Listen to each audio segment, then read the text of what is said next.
IIT ISM Dhanbad यानी Indian school of mines अपना 99वें स्थापना दिवस मना रहा है। 99वें स्थापना दिवस पर आईआईटी धनबाद में आयोजित मुख्य समारोह में मुख्य अतिथि के रूप में राज्यपाल संतोष गंगवार शामिल होंगे। स्थापना दिवस पर दिन भर विभिन्न कार्यक्रमों का आयोजन होगा। बताते चले कि आईआईटी आईएसएम धनबाद की स्थापना 9 दिसंबर 1926 को हुई थी। इस स्थापना दिवस समारोह को लेकर तैयारियां पूरी कर ली गई है।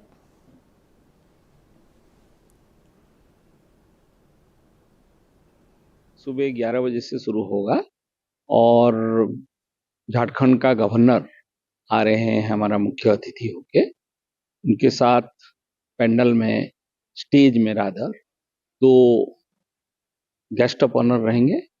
हमारा बोर्ड ऑफ गवर्नर्स का चेयरमैन रहेंगे और उस हिसाब से कल पालित महत्वपूर्ण दिन है, क्योंकि हम सेंटिनरी में अभी प्रवेश करेंगे। तो अभी 2 साल कंटिन्यूअसली हमारा सेंटिनरी फंक्शन हिसाब से पालन